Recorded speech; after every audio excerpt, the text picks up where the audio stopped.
This is Radio Romania International. You are listening to our one-hour broadcast in English for listeners in Western Europe and Africa. We can also be heard on the internet at www.ri.ro. Channel 1. You can find us on Facebook, Twitter and other social media platforms. Our programs are also available on TuneIn, Radio Romania International 1, and in Europe via satellite Eutelsat 16A on 11,512 MHz. Vertical polarization, azimuth 16 degrees east. We wish you good reception conditions.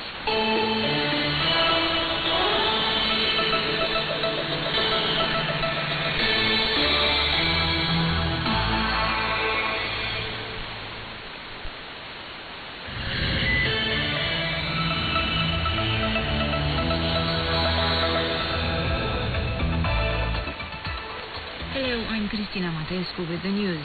First, the headlines. Romanian Agriculture Minister Petre Daia briefed his Ukrainian counterpart Mykola Solski on the European Commission's measures on limiting cereal imports from Ukraine. Romania is in 53rd place out of 180 in a World Press Freedom Index compiled by Reporters Without Borders. And Serbia is in mourning after a school shooting massacre in the capital Belgrade.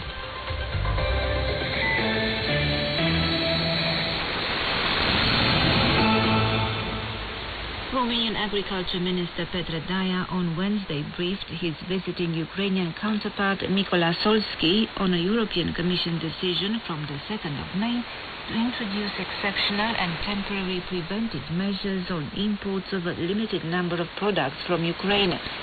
These involve wheat, maize, rapeseed and sunflower seeds, and are aimed at easing the logistical blockages involving these products in Bulgaria, Hungary, Poland, Romania and Slovakia. The new European Commission regulations will be in place in all member states until the 5th of June. The first meeting between the two ministers took place in Bucharest on the 21st of April.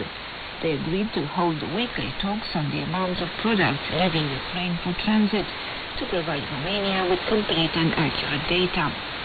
The employees of the Agency for Payments and Intervention in Agriculture in Romania today stopped receiving payment applications at the agency's local and county branches for 1 hour, in protest against the fact that their salaries are not in line with those at central level.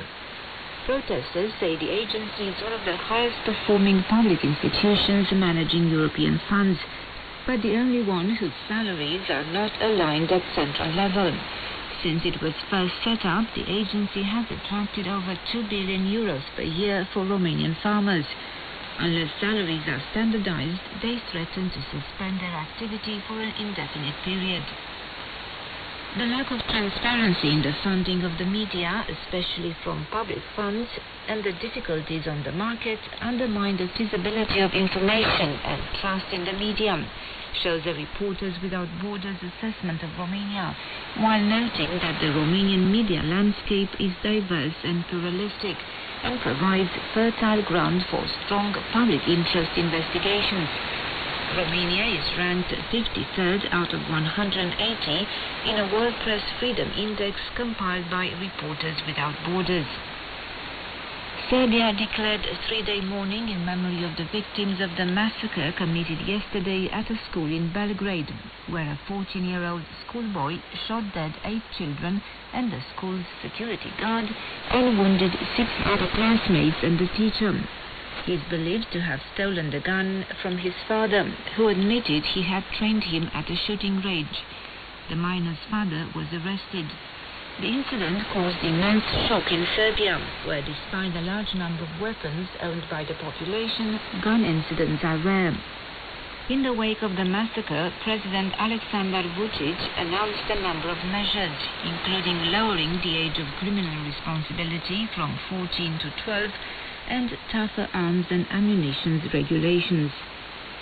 Romanian Defense Minister Angel Tâlver, who ended his working visit to the neighboring Republic of Moldova, had talks with his counterpart Anatolie Nosatăi and President Maia Sandu about the collaboration between the two states in the areas of security and defense. According to Radio Romania Chișinău, Telver underlined that Romania firmly supports Moldova's European cause and stands by it in reforming its army. In a statement from the Moldovan President's office, Maia Sandu said Romania remains a strategic partner in the consolidation of her country's defense and security capabilities. 54% of Romanians do not support a possible union of Romania with the neighboring Republic of Moldova sometime in the future, and only 34% are in favor, shows an opinion poll conducted by Avantgarde. If a referendum were to be held tomorrow on the union with Moldova, 31% of respondents said they would vote yes and 50% against.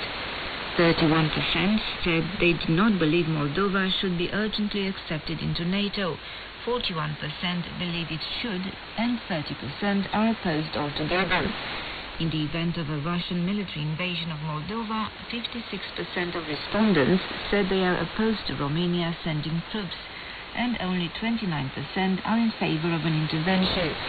The opinion poll, entitled "The Unionist Sentiment in Romania, Anticipating the Future," was conducted over the telephone between the 26th and the 29th of April on a nationally representative sample of 850 interviewees, and has a plus-minus 3.4% margin of error, with a confidence level of 95%.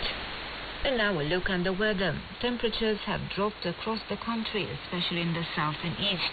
Rains are reported in the south and in the mountains. The highs of the day are between 12 and 21 degrees Celsius, with 12 in Bucharest at noon. And that's the news.